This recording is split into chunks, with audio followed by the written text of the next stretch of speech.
welcome back. I can't believe it's already season 4. Wow. Oh, I'm happy you're here. If you're new here, my name is Lydia, and I share real stories about identity, change, and becoming a lot of stuff. Because transitions don't just change your circumstances, they do change who we believe we are. And so, here we name the transitions that quietly shape us. So this season is about the transitions that no one claps for. The quiet shifts in dating, engagement, and inside marriage. And I will take you step by step. So hold your horses. We're gonna get there. Today, I talk about meeting my husband. Uh, Surely, that was a time when I thought I really knew exactly who I was. I was confident. I was ambitious. I was focused, and for real, marriage was not even the main storyline of my life at that time, or so I thought. I remember what I believed about myself very clearly, what I thought my future would look like, the kind of career I was building. Well, for I was that was 2008. I was already doing my pupillage, which is what we call pupillage in Kenya after you do law school and you go through Kenya School of Law, and that's like the last part before you get admitted to the bar. So I was already in a law firm, things were looking well. I knew, the independence that I valued, so things were really looking up. So into the story, it was a bright Sunday. My friend and I, Lynette and I, we were very good friends. Lynette and I were at a wedding, and I remember being at that wedding with my niece as well, because those days she used to be my handbag. I just generally love kids. So we were at this wedding. It was a bright Sunday afternoon and just got a little distracted. It was during the reception, so people are dancing, lots of singing. If you know Kenyan wedding style, there's a lot that goes on during the reception.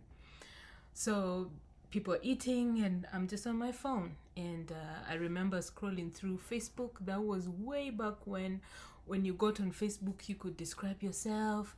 I think Facebook was a dating app then. You could even say, this is what I'm looking for. So I had it on there. I think my profile said, woman. You could put your age and what you're looking for. And I think on my profile I was looking for a man or something. I really cannot remember all the details. But I know on that Sunday, there was a notification that someone had someone had responded to one of my posts, and actually it was a post about that particular wedding, because I just took a picture and I posted myself. I took a picture of myself and my niece and I posted about it. Not really about it, just posted it and said we're enjoying the wedding, something like that. And then someone responded to it, and I looked at it and I'm like, who might that be? So I didn't say anything, and then they responded again with something. I don't remember what they said. Still, I didn't respond. Then they went into my inbox, say, hi, my name is so and so, and yeah, a few things. I won't go into the details. But then I was very curious, like, wow, that's very, very interesting. And I think we were talking about either soda. Yeah, I have to go back to the story, but I know it was Facebook. So I look at it. I think at home, once I get home that evening, I look at the phone again and I'm like, okay, let me respond to this. And still, my brain was like, you're not going to respond. It's going to look like you were eagerly waiting or something. And so I didn't respond to that for about 2-3 days. And then something just happened midweek, and probably I was at lunch or something. I decided to text back. And trust me, everybody, that is how everything started. That is how everything started. So just, hey, how are you doing? What's going on? And we just started talking, and for some reason we couldn't stop talking. I don't know whether we were both talkers. It was just story after story after story. We had a lot in common, a lot. Like, I love to tell stories, he loved to tell stories. I like to talk on, and he loved to. So it was just a lot of conversation going on, and yeah, things from there just progressed. And as things progressed, at that time I felt like love felt more like it would be an addiction, not a transformation. And what also happened is he was in a different country and I was in Kenya. So honestly, it felt to me like something that we were joking about, like, what are the odds? What are the chances that we'll ever meet? Maybe he's just, joking around or something. So even to me, it felt like, okay, I'm gonna just be addicted to texting and maybe this person, and that's how much it's gonna be. Um, and I felt that, maybe if it turned into love, then love would simply fit into my life, not that it would reshape it. Um, yeah. But come to realize, for real, love doesn't just fit, because things progressed, and doing that long distance happened for about 3 years, because 2008 to 2011, quite a bit happened in between. Yes, I finished my internship, what we call pupillage, and I transitioned into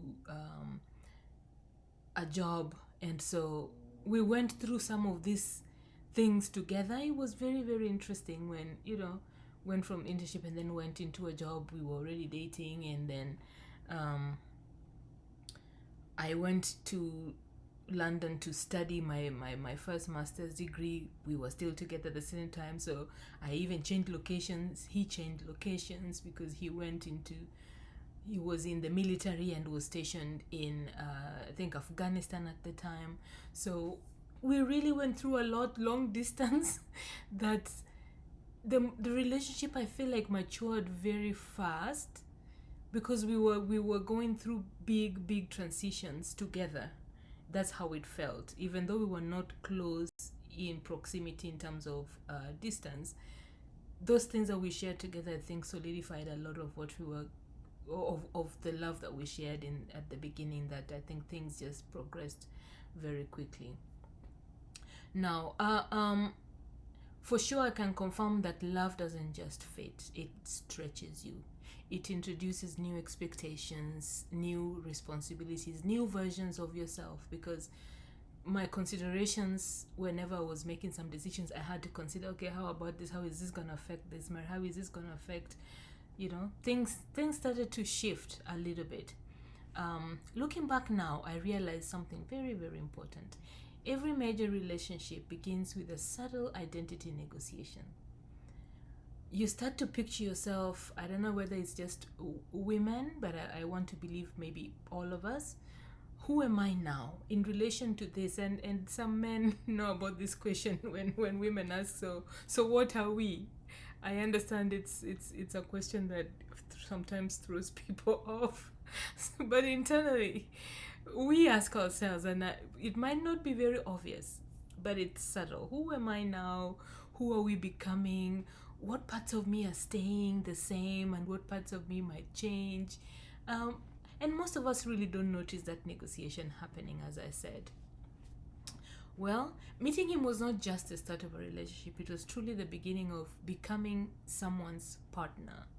And that changes you, because it changed how I made decisions, it changed how I showed up in spaces, it changed how I looked at myself.